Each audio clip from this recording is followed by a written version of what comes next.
Well, we are in game, so Roddy, why don't you take it away and introduce these two players? It's your tournament, Medals. Why don't you do it? I just want to sit here and listen to you. Okay, I'll do it this time. I like sharing. What can I say? I'm British. I'm very much like, no, you go first, and like having this nice order and the queuing system and things like that. It's hard to break it. You've never been to Holland? We're very polite too. Nothing on Canada though. Also, they like to think. Canada really stole British people's like international reputation as being overly polite. I don't know what kind of reputation you guys think you have, but when we think of the British, you just think of very loud people in a pub who drink a lot of beer and sing football songs. And there's nothing wrong with that. Those are people that are close to my heart. But polite is not really what I am about. Well, anyway, spawning in the lower right-hand position, playing for Team Acer. Currently 1-0 up in this series, now on the NA server, so hopefully we'll have lag issues fixed out. It is Scarlett. And up to the top right, playing for Team Liquid, going for a pool first opening this game, it's Snute. And I'll have you know, most British are very polite, Roddy. I know. We just get a bad rep because we're most famous for football, and a lot of our football fans tend to not be on their best behaviour when we go abroad to international competitions. At least during the 90s, they weren't. I know, we've experienced it. You guys introduced hooliganism in my city, actually, in the 1970s. It's a long time ago. That was not a pleasant experience from what I heard, obviously before my time. It's funny because I think the Dutch reputation in Spain is that Dutch people are very, very greedy. Because, you know, Dutch tourists, they never tip and they always want to go to the cheapest place and stuff. So I know a lot of like holiday resorts in Spain are not huge on the Dutch tourists. See, the British, overall, I think we're just known as getting too drunk and getting sunburned. Like every holiday I've ever been on, there will always be British people who've drunk way too much on like a cheap bar compared to how expensive alcohol is in the UK. And completely not used to the sunshine, so there'll just be a lot of like very red, very sweaty, dehydrated people wandering about in a confused manner. But alas, one day our reputation will be for better things. But yeah, now you have Apollo carrying the torch. Oh yeah, we have Apollo. So Apollo and Bling, you have two sex symbols of the scene, and the Muslim, of course. How can I forget? Exactly. To be fair, that's something which we should put up on posters. That should be like our motivational things in schools. You guys have 3 poster boys for the SC2 scene, that's for sure. All right, let's focus on this ZvZ as the openings were slightly different. Snute, of course, went for pool before hedge. Scarlett decided to go with her hedge first, not showing any fear. I can't really blame Snute for going pool before hedge because Scarlett is a ZerG player that loves 9 pool. I think we have seen that so many times, not just this year, but even last year. She already loved doing that stuff. So it makes sense that Snute is not taking too much risk. And I also think it's something that Snute kind of does in general. While Scarlett, it's either 9 pool or it's hedge first. I don't really see her go pool before hedge very often, unless she really knows something that we don't know. Well, for the moment, we're just seeing that actually Snute has got quite a bit of information early on. He sent a couple of lings in immediately. Yeah. Scarlett doesn't really have much information, and again, we're seeing Snute go for this Baneling nest nice and early. I'm a little bit surprised. Snute has 4 drones and his extractor, and needless to say, this is a small mistake, but it's also a very uncharacteristic mistake. And look at that super quick layer, by the way, for Scarlett. It's 5 minutes and 40 seconds. That really gives me the idea that she wants to play Mutalisk once more, something she has done very, very often on Catalina, and she's been very successful with. And that's a very strong style, and it's really important that Snute picks up on this as soon as possible, because if you see this too late, you will just be running behind the facts. You know? Okay, so little move in here by one of Snute's overlords, but note Scarlett brought an overlord to get high ground vision. Before the overlord was pushed back by the queen, Snute was able to see 1 of the additional gases, but not the fact that Scarlett's gone up to all 4. I don't think he's actually gone into the main to scout the second one there either. So maybe a little bit in the dark about exactly what his opponent's doing, but interestingly, going back, Snute has still got those 4 drones in gas, which is very unfortunate for him. Yep, he made 12 links, morphing 2 banelings now as well. Roachwine is going down. Those 12 links might be frustrating, but shouldn't really be able to do a whole lot. I don't think that he wants to sacrifice them either. Scarlett decides to add her baneling nest. For a second I was like, the Roachwine, that makes no sense. Like, nah, of course not. It's the Roachwine of Snute, and Scarlett is indeed going for the Spire, like I sort of predicted in the start of the game. Oh, I love when I'm writing ZvZ. Makes me feel like I know something about anything else in Protoss. So I have 1 up on Litot. I like to tease you on. I always say the last time Todd casted a non-Protoss game was during Warcraft 3. See, I don't argue with Todd. He's literally double the size of me. So anyway, we just saw a couple of little baneling engagements there. Nothing too crazy went on down. Actually, Snute lost quite a few of his banelings there. So overall in resources lost. Not setting too pretty. Behind this, obviously he's going up into lair, trying to take his third base. Hasn't seen the lair of Scarlett yet, or really doesn't know anything about the fact that a spire is coming on down. Nope. He made a few more links now. He's morphing a few more banelings, but I feel all this kind of stuff is just a little too late. By now, Scarlett has been able to produce quite a few defensive links on her own. She has a couple of banelings as well. He might be able to cancel that third hatch. That's sort of nice. That's actually a pretty damn important pick-off, as we all know that 5th and 6th extractor is really important when you want to play Mutalisk. So that was an okay poke there for Snute, and he definitely got his money worth with his investment. And he's actually picking off quite a few of these banelings as well. Move your Zergling. Still okay. That's definitely important, because if he didn't get that, I think this would have been a very tricky game. And like I said, it would have been a very passive game for Snute. Now he's at least sitting on those 3 bases very comfortably. And I think by now he has kind of figured out what is going on, because he didn't really see a lot of Zerglings. He didn't see a lot of banelings. He didn't see Roach Warren or Evolution Chamber. So I think he definitely pretty much knows. He's going up into the Infestation Pit, which is going to be a really nice response to these mutas long term. Short term, we'll need to see a couple of Spore Crawlers thrown down just to give him some safety. But as you mentioned earlier, Roddy, the lack of the third base from Scarlett denies, obviously, that 5th and 6th gas, which is going to minimize the Mutalisk flock quite severely. So the Spores shouldn't have any trouble holding off these Mutalisks for quite a while. Snute, of course, knows about them now, starts up that Spore production instantly. And well, it's going to be up to Scarlett just to try and clear out this map, although there are many Overlords for Snute on the field. Only this one to the back as far as I can see.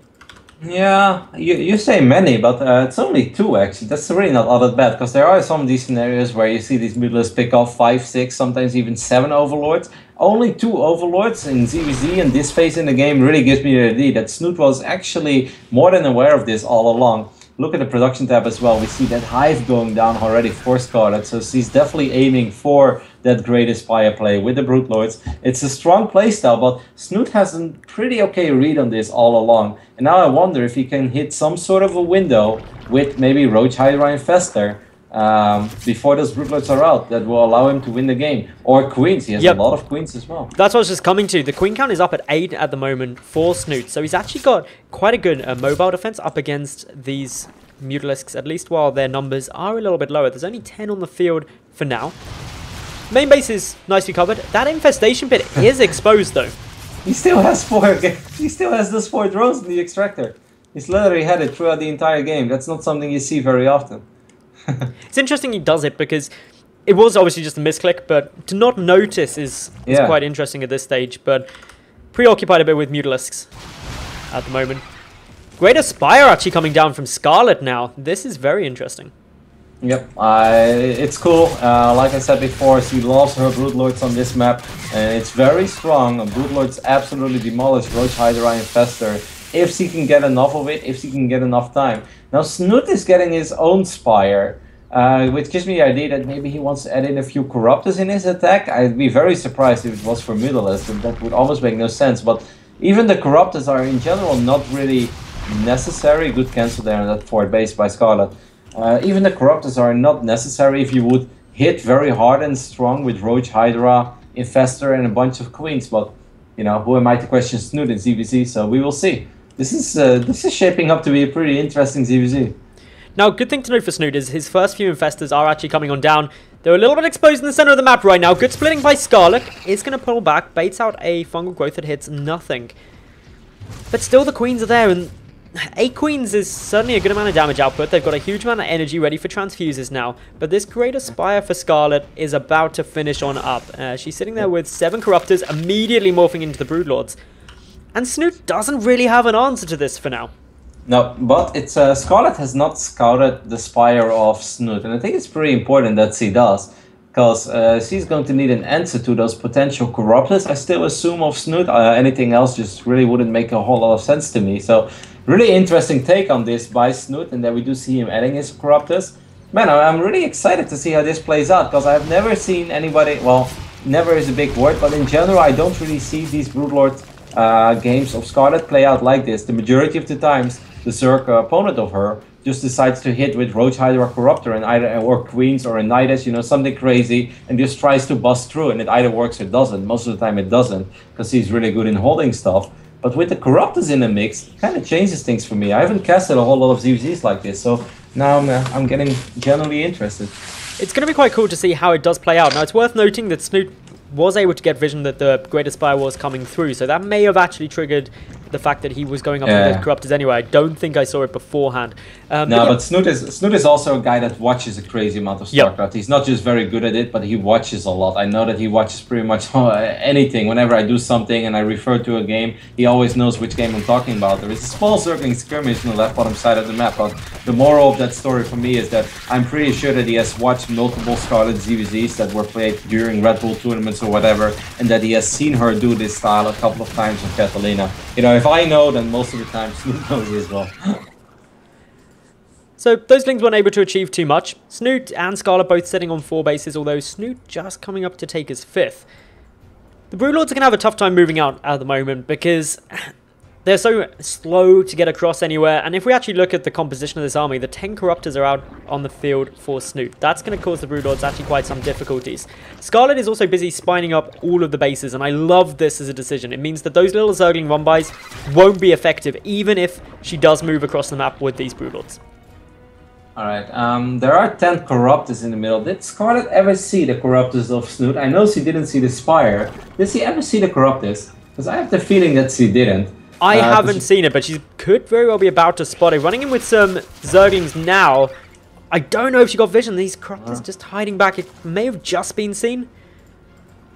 Snute is even getting a 2nd Spire now. He's really pretty determined on his upgrades when it comes to the Spire stuff. He did finally remove that drone, by the way. I was really obsessed with that drone that was in the extractor, but he's back to 3 now. He's getting all the upgrades. Snute right now is that little meme, you know, get all the upgrades. He's getting +2 melee, he's getting carapace. I think he already had some missile attacks. Did he? No, actually it's just melee all along and carapace. Zergling skirmish on the left side of the map, which is relatively even. Maybe slightly go in favor of Snute, even though he had less Zerglings. He did have better upgrades on it, I believe. Yeah, he's got the +1 carapace, whereas Scarlett's only got the +1 melee attack. Interesting the amount of infestors that are currently being produced on both sides. Scarlett actually going up to 10 infestors here, so a very, very late game, gas-heavy composition. How do you reckon this is going to work up against Snute? Because he's still got a decent counter Corruptors. His air upgrades are starting to look solid. He's got the +2/1 air upgrades being researched at the moment. What does Scarlett do from here? I'm actually not 100% sure. I think she's a tiny bit confused, because I think she's so used to Zerg players trying to attack her as well and trying to kill her before she has Broodlords. Then when that doesn't happen, that's suddenly like, okay, well then I guess I just get like my ultimate Zerg army, right? You get a bunch of infestors, you get your Broodlords, eventually maybe even a couple of Ultras, even though they're not very good. You know, against Broodlings and stuff, having Ultras, especially if you have Queens along as well, is always very useful. So, I don't know.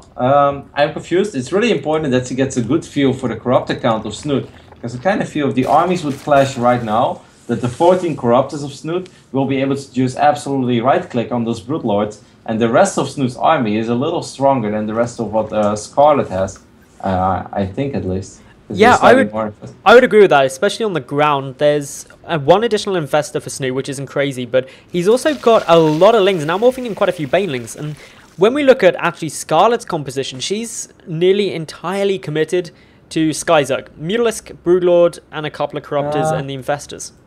Yes, but she's also getting very good upgrades on her ground units though, so that's important to mention, because her 2/2 upgrades are about to finish off, so it's not like she's not going to be some good baiting hits actually on the left here. Yeah, reasonable connections there, but there's so much static D, and there are still a couple of Mutalisks as well, that even though this is a lot of Zerglings for Snute, I'm afraid that he might not, I don't think he will be able to overrun. Man, those spikes die really quick. Well, it's Adrenal Glands on the Lings. Upgrades. Jesus. Adrenal Glands and +2. This is a very strong Zergling force from Snute at this stage. Picks off quite a lot of the static defense. Also pushing in from the right with a couple of Hydras, just sacrificing them as efficiently as possible. May get a Corruptor or two. Yeah. That isn't insignificant, picking those off. Nope. Picking off one Corruptor, the second one took a lot of damage. Scarlett may be able to land in Transfuse. I think it's also very important to mention that Snute is still sitting on those 9 queens that he had throughout the entire game. 9 queens, with, which all will have like, you know, maybe 3-4 transfusions that could definitely play a major impact on the outcome of the next battle. I kind of feel that this is one of those games where it all comes down to one decisive battle, as he's adding in 6 more infestors, and his greatest fire is on the way as well. The host Wings of Liberty medals. Is that what's going on over here? Got Scarlett pushing in. A couple of good fungal growths are going to lock down all of those Zerglings, though. Pick off a vast majority of them. Scarlett is going to have to contend with Snute's own Broodlord soon, so this really is going back into Wings of Liberty H. Broodlord Infestor for the win. And it's going to be tough taking an engagement here. Positioning is going to be absolutely essential when an engagement comes down. It may even come to who gets the best fungals. Yep, it's going to be a little bit of everything. Transfusions, fungals, positioning, and above all, yeah, I think there is a lot of static defenses, right, on the side of Scarlett. Okay, that's definitely something that Scarlett has a huge defense in. While fungal growth does land on a couple of those brood coats. I always think it's so cute. It looks like they're wearing like little green coats, green body warmers. Love it. I love fungals going down on overlords. I think that always looks really sweet, but you hardly ever get to see that. These broodlords just edging forward now. Getting in quite a great position. Snute could go for this. He's got a lot of corruptors here. The broodlords just getting shredded. A couple of fungals trying to hit the mark. Not really getting much with them, but that corruptor count is quite scary to Scarlett there. A few Vipers being added in as well. That's a very interesting choice. Wow, is Scarlett actually on... Scarlett is currently sitting on 96 drones. How crazy is that? I didn't even see that. That's pretty intense. She's got a good bank. Yeah, that means that Snute's army supply is quite a bit bigger, but once more, Scarlett has so much static defenses. He has 22 spore crawlers and 23 spine crawlers. That is definitely something he has a huge +1 up compared to Snute, but Snute has all those queens. The queens can be very useful as well, and he just added in 4 Vipers. This is a very difficult Zerg army to control, if you ask me. You know, it comes down to queens, infestors, vipers, all very fragile units that can all die. And even corruptors, they love to clump up, and a couple of fungals of your opponent can make you lose all your corruptors. So this is a pretty tense situation for both players. But Snute's army supply is a lot bigger, but of course, like we said, Scarlett has a lot more static defense. It's really hard to call. What is very important right now is the base that Scarlett's attempting to take on the right here. Actually, never mind that. Snute's moving in. Goes for a couple of blinding clouds onto those spore crawlers. Chucks down a lot of infested terrans. A few fungal growths being forced now. The corruptors for Snute are forcing the broodlords away, but this is just an attempt by Snute to clear some of this static defense, but it's not going amazingly. No, definitely not. He burned a crazy amount of energy over here, and I really felt he didn't get too much done. He even miscontrolled a couple of his infestors. He does land 1 fungal now on 3 of those infestors, but he has to be careful as the broodlords are getting closer. I think that he could have done a little more there with his corruptors. I felt that they were a little passive. Look at the infestors of Snute. They're really starting to take a lot of damage. And Scarlett is moving in forward, and she barely lost anything. And look at the massive bank that she is sitting on as well. 6,400 minerals, 8,000 gas. That's insane. This is where things start getting very important for Scarlett with that bank, because she can actually afford to lose trickle amounts of this army, whereas Snute, he can't. He's actually broke when it comes to Vespian, which is going to make resupplying incredibly tough for him if these small trades keep on coming. As you mentioned as well, a huge amount of infestor energy went down there, Rotterdam, and that means that Snute is having to be very passive at the moment. Another thing I was trying to touch on before that engagement happened as well is this base over to the right for Scarlett. She can position herself to defend this base easily due to the spawn locations, while still assaulting in towards the third of Snute. Whereas Snute, if he wants to expand, it's got to be a long way away from these main engagements, which means that he becomes very vulnerable to Zergling run-bys. I mean, the units lost resource that pretty much tells the entire story. 16,600 resources lost for Snute, 8,700 for Scarlett. Snute lost twice as much, while Scarlett has been mining more money the majority of this game. Now we truly have flashbacks to the Wings of Liberty era, as broodlords are just shooting at each other. That can go on forever, but I feel eventually Scarlett is just looking so solid. He has a small Zergling run by as well in the main base, and there are not really any units in position for Snute. So he might actually end up losing one of his spires, maybe even both of them. That would be a huge pick-off. He's trying to get back with anything to defend. I think he's going to end up losing both of these spires, actually, Rotterdam. And this is incredibly frustrating for him. It basically stops him being able to resupply any more broodlords. It stops him being able to produce any corruptors, and that is vital for him at this stage. Scarlett is going to be exceptionally happy with that pick-off. Her Mutalisks are pushing in towards the 5th base of Snute as well, although there are a couple of Spore Coolers in position that should be able to shut that down. All in all, though, this is still an army that's bigger for Snute because he's 30 supply less in terms of the worker count. But the bank, it's 10k for Scarlett right now. She can take a bad trade and resupply so quick. This might actually be Snute's moment. He's coming in with all those Corruptors, a lot of Fungus roll in, and he just doesn't have the same amount of Infester anymore as he had before. He should really start using his Queens as well. He could land a lot of Transfuse. I felt this went a lot better for Snute than it went before. Look at all these Corruptors medals. There are so many of them. Massive amount of corruption going down as well. That went okay for Snute, and he actually has quite a bit of money to work with as well. So that was something. That was a lot better than the first fight. A good number of those Broodlords were taken down. Scarlett is resupplying with 11 Corruptors though. That's going to allow her to produce a good number more Broodlords. But bear in mind, Snute is still sitting up at 21 Corruptors himself. So air superiority is over on the Liquid Zerg side. Still pushing forward with more of these Corruptors. Big fungal growth from Scarlett. Catches a lot of them though. And many are incredibly low on health. That next fungal could end up picking off quite a few of them. Nice chain fungals from Scarlett. Yeah, it's like 6-7 Corruptors. They're all so low on HP, but if Scarlett only would have had a couple of her own Corruptors shooting at it, it would have gone so much easier. Now a few of her Corruptors will start trickling in, and a few of those Corruptors from Snute will die. Snute still had to wait for his fire to be ready. Now finally it is ready, and he will start up 11 Corruptors, but I'm not sure if that's going to save his current Corruptors, as some of them are extremely low on HP. And all these Broodlords of Scarlett are still looking very healthy. She's still maxed out, has just a ridiculous amount of money in the bank. 11,000 minerals, 10,000 gas. Scarlett can truly do whatever she wants. It's her party. Worth noting as well that the 8 Queens, which earlier you mentioned were so important, weren't engaged in that fight at all for Snute. They're full on energy. There could have been some very important transfuses there to keep a few more of those Corruptors up. They are now coming back into this fight, but look at the supply difference. Scarlett is ahead in both the army supply and worker supply. She's got nearly a 10k bank still. Snute's going to try and go for this. But the Corruptors for Scarlett are there. There's more though for Snute. Yep, there is static defense for Scarlett as well to just rely on. And during all this, he has Zerglings ravaging all of the additional bases of Snute. Snute doesn't really have a whole lot of Zerglings anymore on the map. Upgrades, they're even, I believe, on either side, as all of them have 3-3 upgrades with Adrenal Glands as well. Good use of Burrow there for Scarlett. That's very frustrating for Snute to worry about in this phase in the game. I just kind of feel that Snute is slowly but steady just bleeding to death, man. There's just almost nothing going his way. Scarlett has played this phenomenally. She's really good when it comes to controlling this kind of army and situation, I guess. Scarlett's also now reducing her drone count a little bit, and I think that's a really important step for her because she's got that momentum now. She's got a massive bank at nearly 10k. So freeing up some more supply just to pump out more units is just really allowing her to get quite a long way ahead. Snute is still up in army, but one more engagement, which we could be getting now, may spell the end. Couple of chain fungals trying to come down on these Corruptors. They are soaking them up like bosses though. Scarlett still can't seem to break this position by Snute, but just slowly chipping away at it. But she's doing more than fine. Like, time is not her enemy, it's Snute's enemy. Snute is the one that's pretty poor and is losing bases left and right. Scarlett is still moving forward, like you said, morphing more and more drones into static defenses. Now even getting a couple of drones behind enemy lines. That's kind of cute.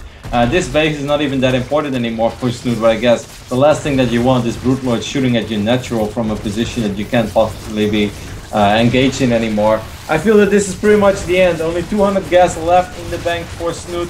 He's obviously waiting for a perfect opportunity where maybe he can land those fungals and he can get the fight that he's looking for, but I'm afraid it's just a little too much for Scarlett. Nice little poke in there by Snute. He picks off a couple of Broodlords, but that's like taking a bucket out of the ocean at this stage. Scarlett is just constantly flooding in with more units, more resupplies, running about as well with a good number of lings wherever she possibly can. And the static defense is just going crazy. To put this in perspective, Scarlett's got over 50 static defense structures on the map right now. Yep, exactly 50, and she has 5 more going down. You know, why not? That's one way to use the 100 drones that you had once upon a time that were getting you all this money. And she's still looking so healthy. Like, this has been a pretty ongoing battle as we know it from the old days in Wings of Liberty, but she never really dropped in her bank. If anything, she's just getting richer and richer, while Snute is just collecting pennies right now, and it's not going to help him. The only thing that is really keeping Snute in this right now is the fact that he's got those 24 Corruptors. And that's preventing the Broodlords from just flooding on over, but it is just buying him time, and that's not something that Scarlett really cares about. She can wait as long as she wants and just slowly edge forward, build another wave of static defense, edge forward again, another wave of static defense, and Snute can't really answer that. Add in the fact that Snute's broke and is nearly mined out, I think everywhere apart from one base, he lost this center base, means that he's in a huge amount of trouble. Looking at this gives me the confirmation that Scarlett would also be an excellent Terran player. The way that she's leapfrogging with these spore crawlers, if those were tanks medals, it would be very intimidating as well. She's not leapfrogging them, she's just building more. Yeah, I guess. GG is called, and Scarlett, perhaps a little surprisingly, takes out Snute 2-0 here at the Foreign Hope that is brought to you by